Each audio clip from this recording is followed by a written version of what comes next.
Välkomna tillbaka. Nu har vi äran, I should change the language. We have our distinguished professor Carlos Santos Cortés from Spain, from the University of Navarra. He's head of the palliative medicine at the Clínica Universidad de Navarra and the director of the Atlantis Global Observatory of Palliative Care at the Cultural and Society Institute of the University of Navarra.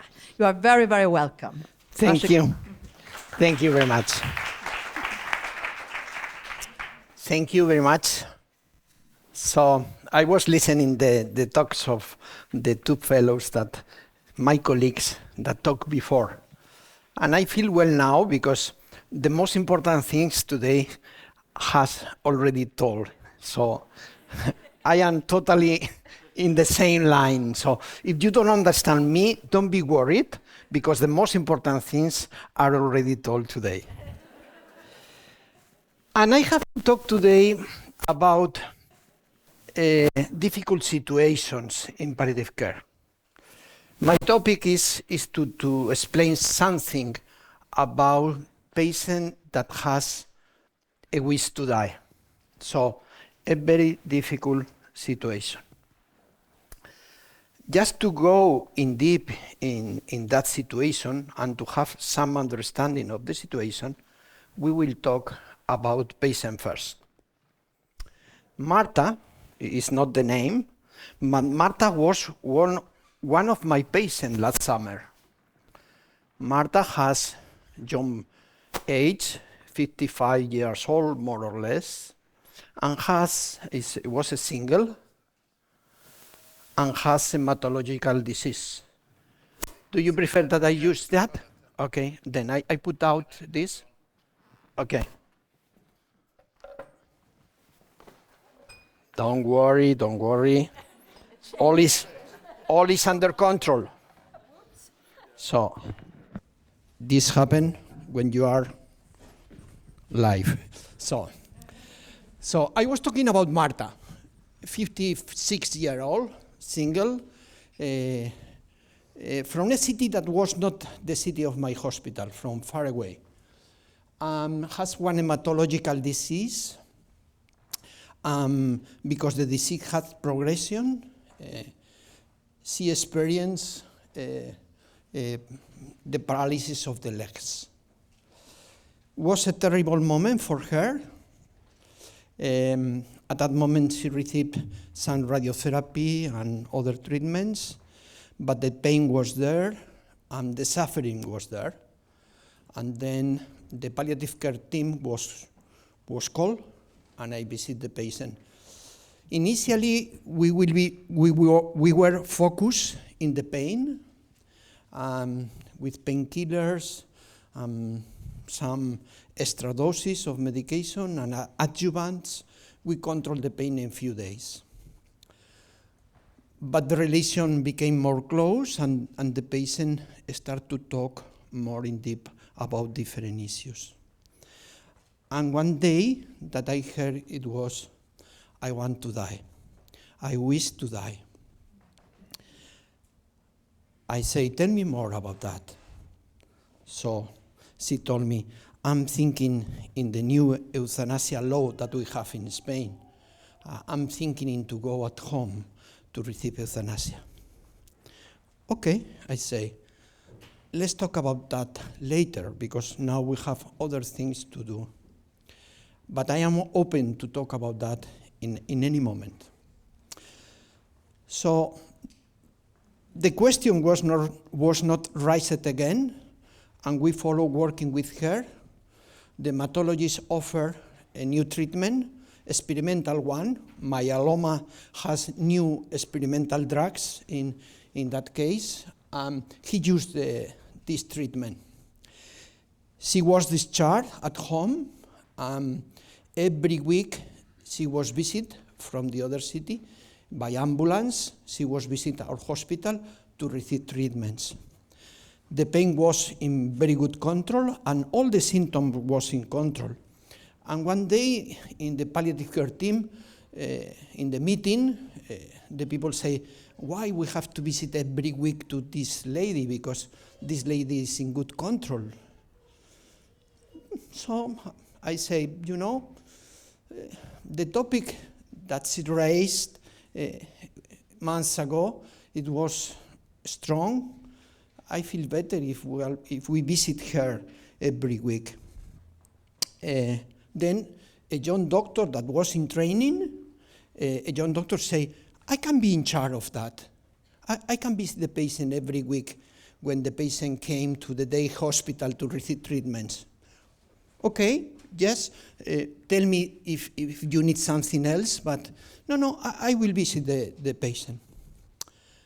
4 months later, the patient experienced a new progression, and the patient decided to be at home receiving other treatment in a hospital close to her home.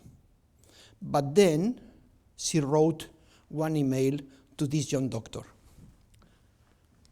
And this is the email and the translation of the email.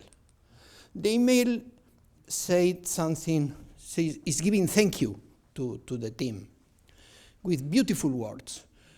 I would like to take advantage of this to thank you, your team, for the care received, which has been fundamental at more than one moment during my admission there. I emphasize the familiarity, empathy, and respect toward me by everyone and in every situation. But say something else directly to the fellow, to this young fellow. This is not a goodbye.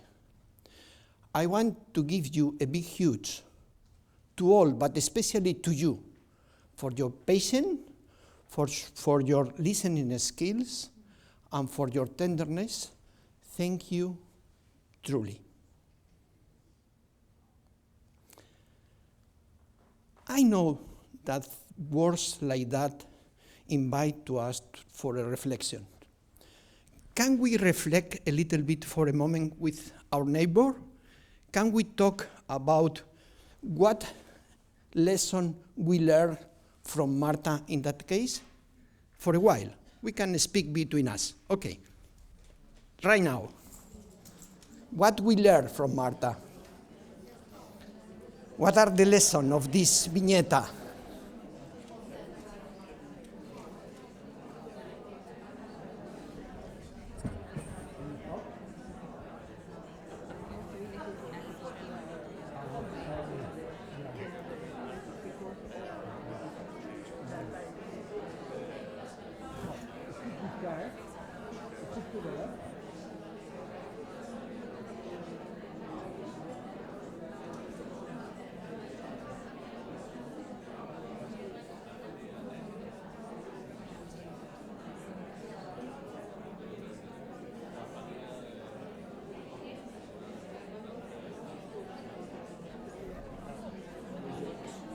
Okay.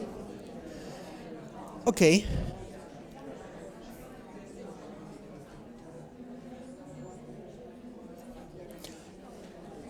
It was good to reflect a little bit on this situation. I can offer my first thoughts, my answer. Probably some of you think in the same way. Nothing happened if you think in other way. But at least that I understand from Marta, and this is because I have this case today here, is when a patient say to us, I wish to die, this is not the last word. A wishing to die is something else in the relation with the patient. You have to go in deep in that problem as you can to go to other problems of the patient. It's not, for instance, it's not the last words of the patient. And the other issue, it was the youngest fellow of my team was able to be with the patient every week. And that happened, it was that lady opened herself to other different views. And the only, it was not the symptom control, was the compassive presence of my youngest fellow in the team. At least this two thoughts are to start our conversation today. Because our conversation today will be about patient and about professionals. The two parts of my lesson will be about patient first and professionals later on. About patients that experience this wish to die, and about professionals that trying to care these very difficult situations. I will talk about compassion in the form of palliative care. The palliative care approach to the wish to die. And in this point, I will talk a little bit about palliative sedation. My focus for the presentation will be my own reflections as a clinician working in palliative care in the last 25 years, with a worry in my mind that this legislation that open different ways in my country. I will use as source of information my own experience, my clinical experience, but also some research that we done in the team in the last year about the wish to die, and also the experience of participating in one European survey about palliative sedation that end with the publication of the European Association for Palliative Care Guidelines on palliative sedation. So this will be my points today. So we follow talking about patients, the patient who experience a wish to die. First question here is this situation common? Is frequent? Question number 2 is, can we guess some factors that increase or decrease that situation from research? And third question, more difficult perhaps, is, can we understand better that situation? Can we go in deep in the understanding of that situation? So we will see later. First question is, if it's frequent, it is common.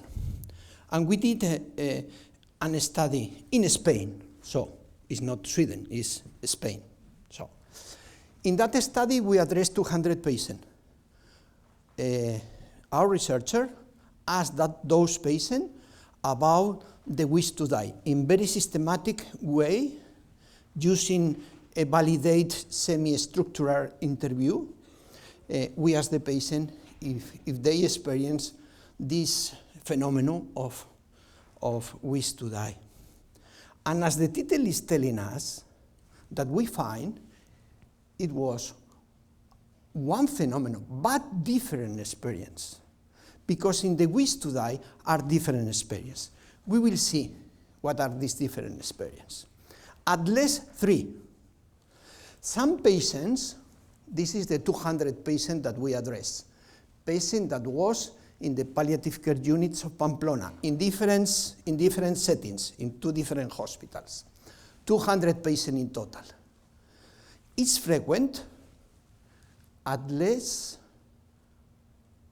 11% plus 7%, at least 1 of 5 patients experience in some moment a wish to die.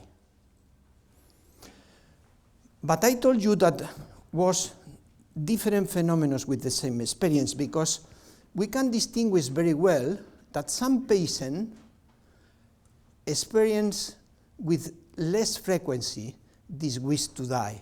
It's something like a pop-up that came to the mind.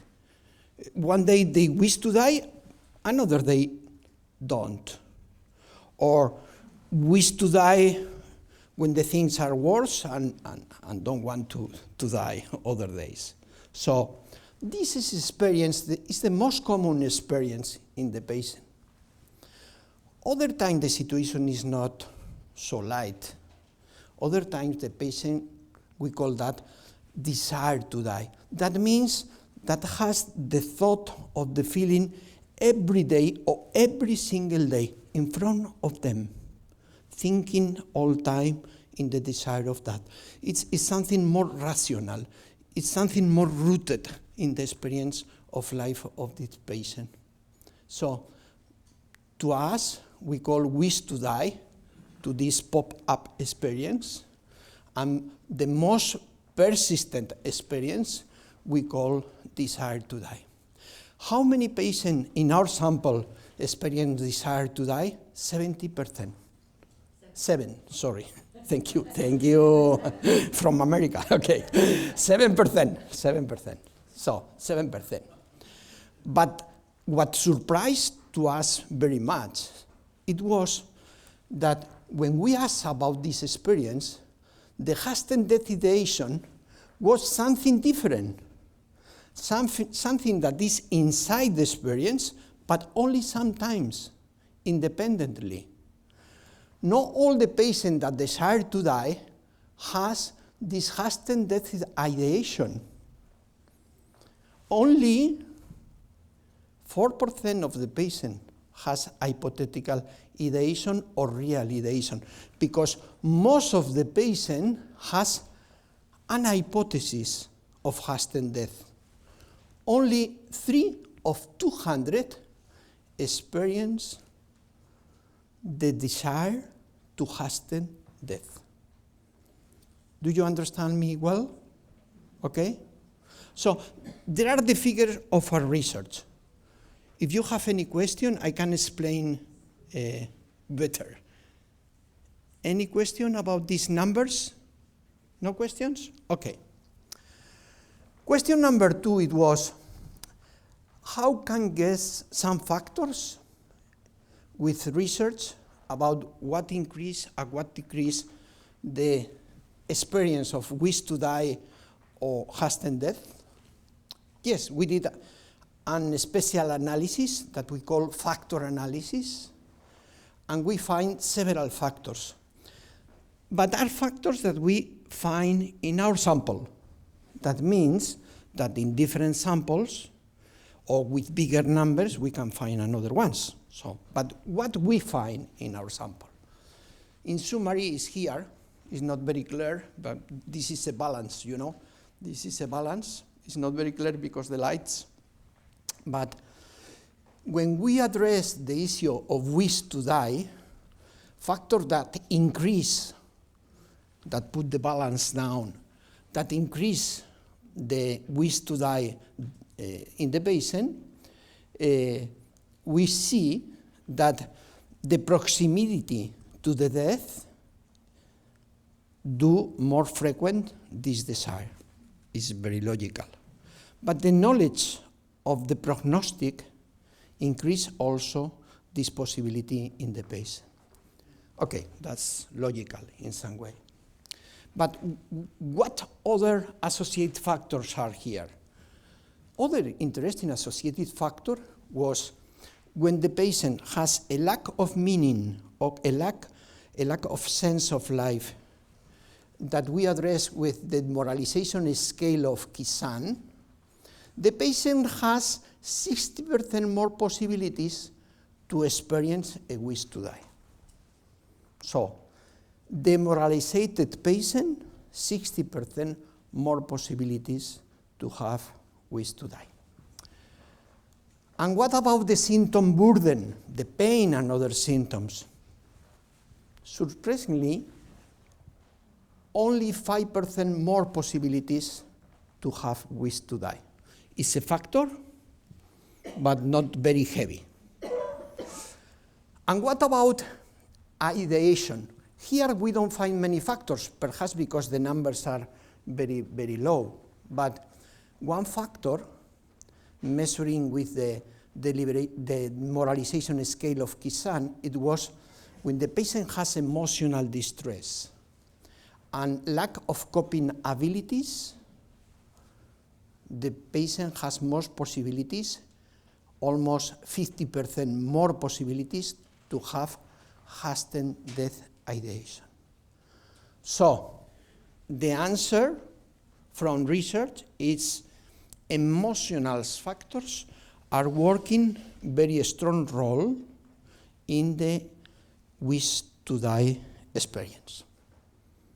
What else? The question number 3, it was, can we go in deep in that experience? Can we understand better that patient? For that, we need very sensitive research. And I have that researcher, is Alas Nevelar.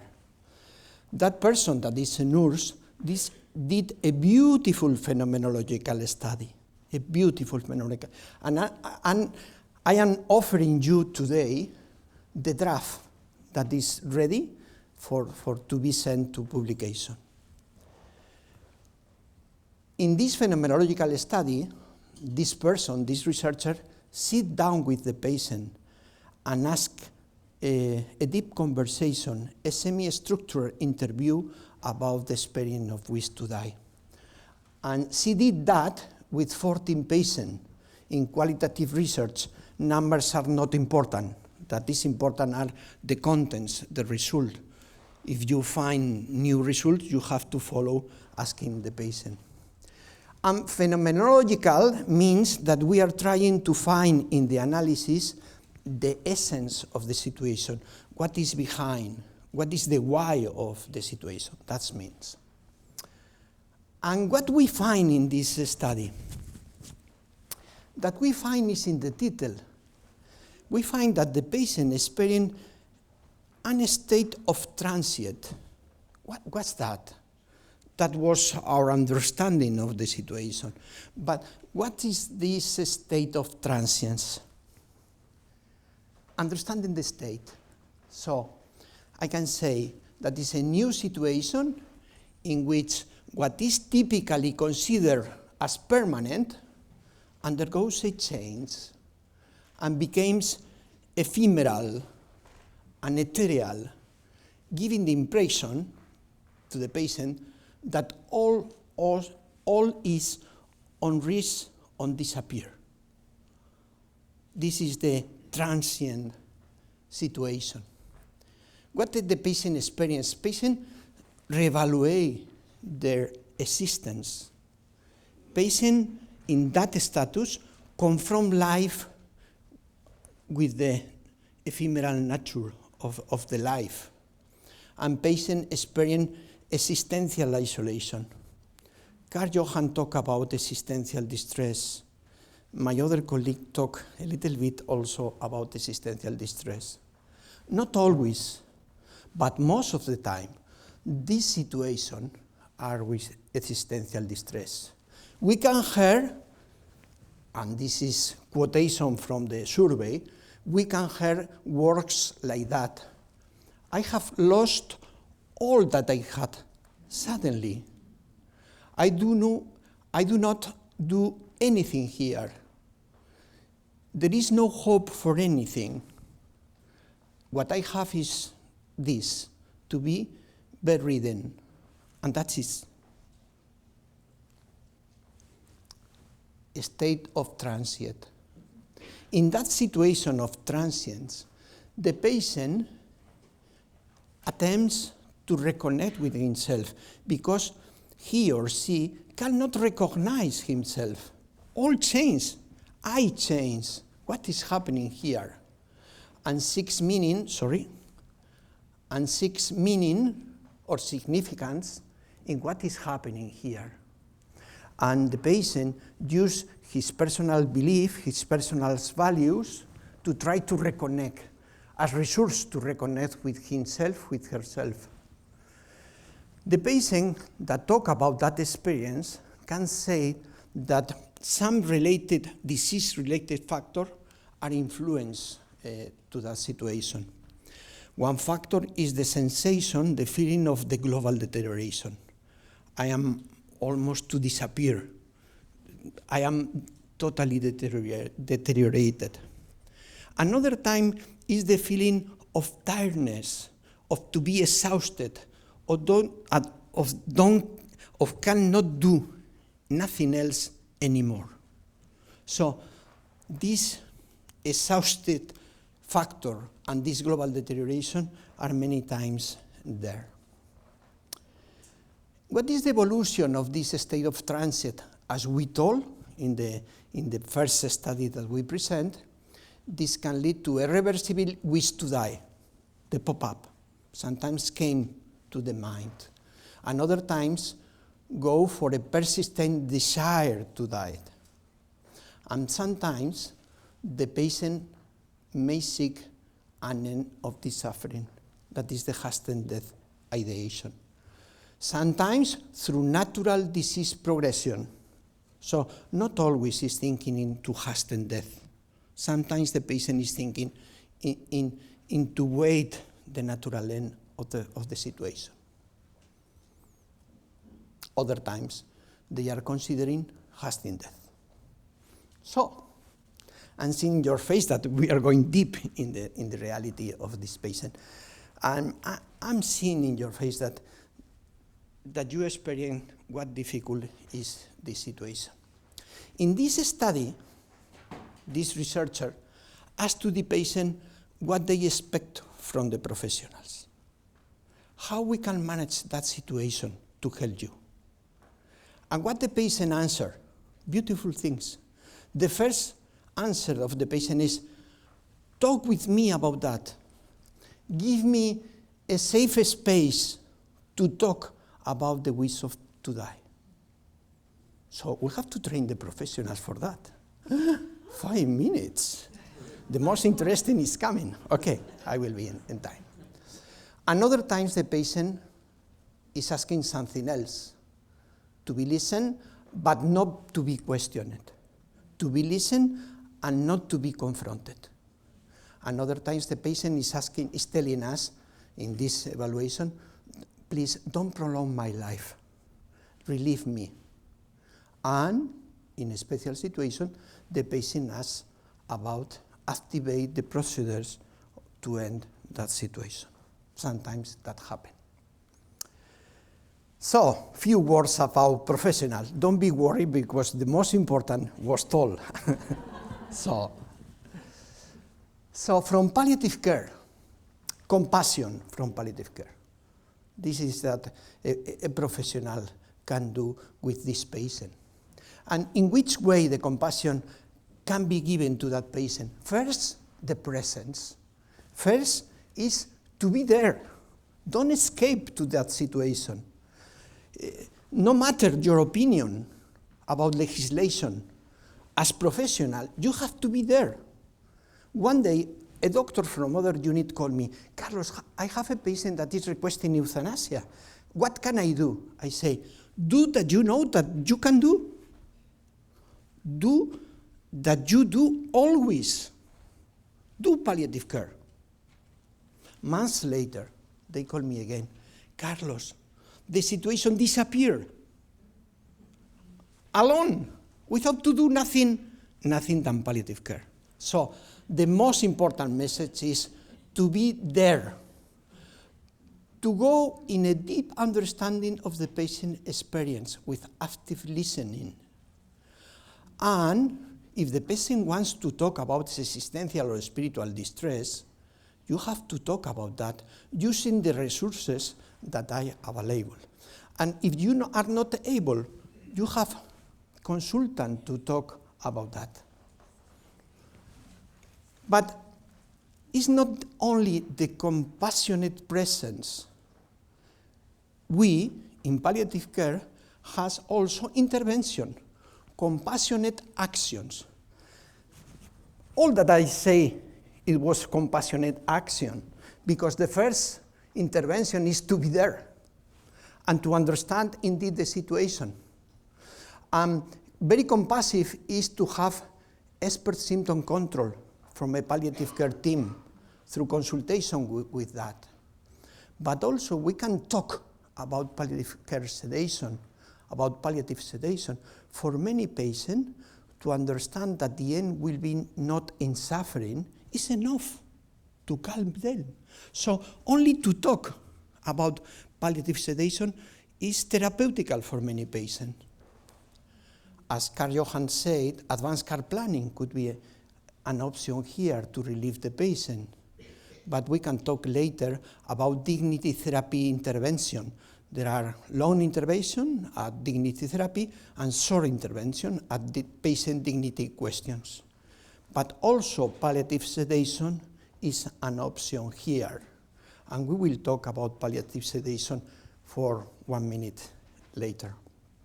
In summary, compassionate presence and compassionate action. This is the way to deal with a patient with wish to die. Palliative sedation for intolerable suffering is a proposal from the medicine. I'm talking from the medicine. This is the proposal for difficult situation, pain out of control, distress with the breathing, agitation. This is palliative sedation. Carlos, I'm going to have to ask you to wind it up. Can you just maybe summarize the rest of your presentation in like 1 minute? Yeah, I can do it. I know you can. I can do it. So, in summary, palliative sedation is an option also for existential suffering. So, existential suffering in the new European guidelines will be there, as it is in other guidelines today. In summary, wish to die is complex. Address this can be done with compassionate presence and compassionate action. Choosing compassion merges professionalism with therapy, and palliative care usually is the answer, but not always. Usually is the answer, and palliative sedation is a proposal from the medicine. Thank you very much. Tack så mycket. Thank you very, very much. We have time now for some questions for Carlos. Is there someone that would like to ask a question? I can translate it from Swedish if you like.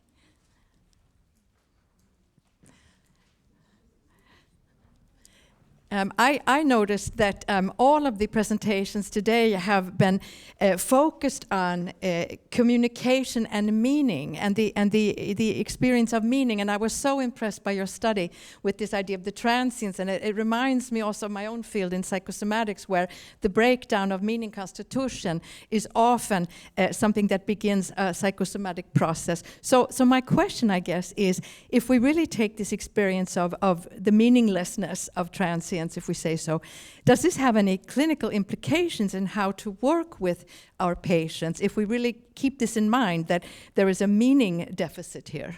Do you understand my question? Very well, very well. Okay, sure. Very well. So, what is the role of the professional when a lack of meaning is there? The role of the professional is not to give meaning. The role of the professional is to be there, helping the patient with his or her expertise to find his or her own meaning. That's the position of the professional. Yes, exactly. Thank you. Thank you. Any more questions? Miriam?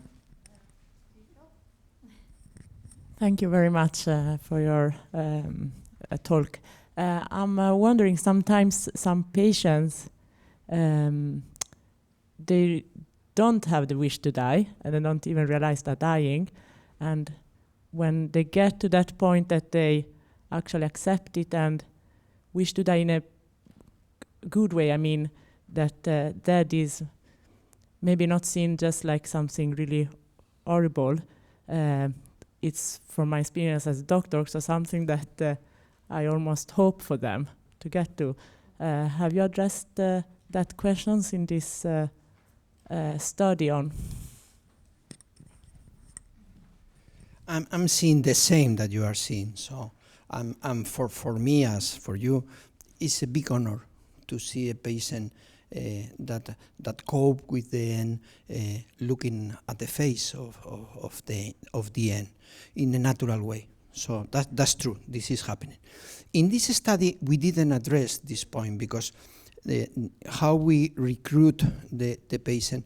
We recruit the patient when the patient expresses to the doctor, to the team, a wish to die in the middle of suffering. So all our patients are not patients that are peacefully accepting the end, are patients that are in other situations. But thank you for us that, because for some patients, sometimes I remember my job in Castilla, the old region in Spain, for some patients, the age or the sensation of a life that is accomplished open to them to a natural end with peace. Yes, please. Thank you for your excellent talk. So what about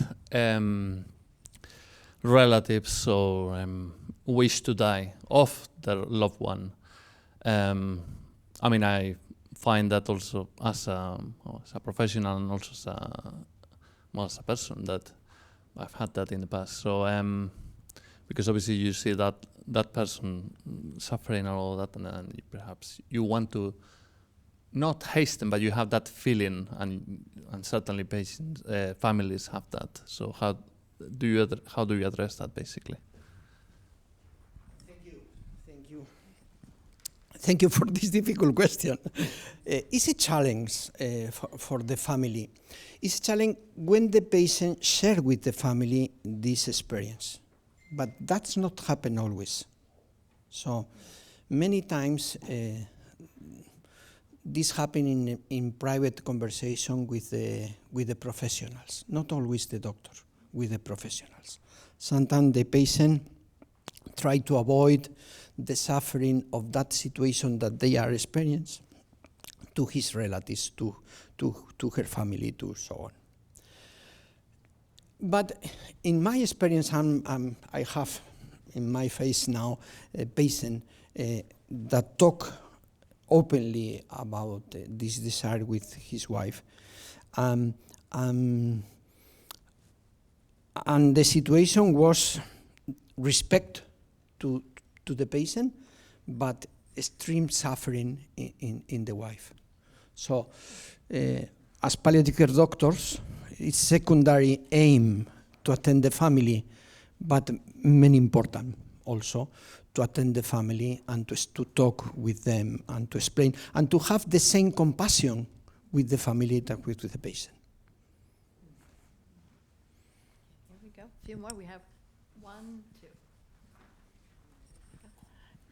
You mentioned the connection between the prognosis, patients knowing the prognosis and the wish to death.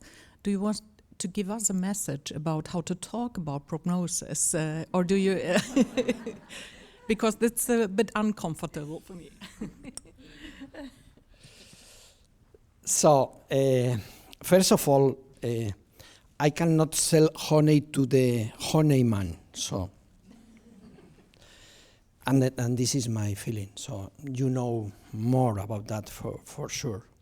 So we don't address in deep in that study that issue, and was a surprise for us also that the patient that know the prognosis and perhaps this lack of hope that the patient has is related with the way that they receive the information. We don't know that, but for sure my only recommendation about how to share the prognosis with the patient is without to kill the hope of the patient, trying to move the hope to other small hopes that are possible always.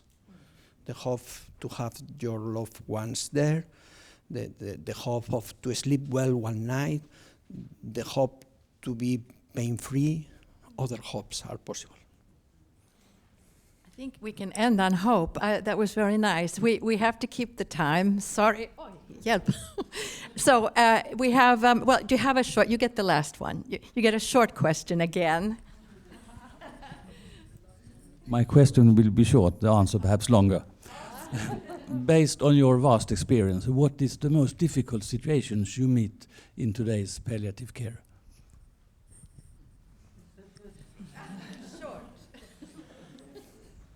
So to me, I say at the very beginning, I'm worried to this coexistence of palliative care and laws that permit other ways. So to me, it's very difficult when one patient is asking that is recognized as a right, and you have to do palliative care. To me, this is a difficult situation. So I'm very honest telling that.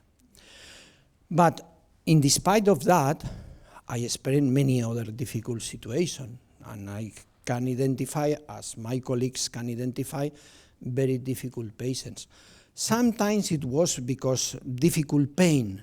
So sometimes the pain is out of order. So, and that situation confronts you very much and your expertise and so on. And other times the psychological distress or the existential distress of the patient is the challenge that you are having. So there are many difficult situations, but if I talk in a social sense, I have to say today is worried to me the trends that is seen of to approve new legislation in the countries. Okay, thank you very much. Let's have an applause again for us. Thank you.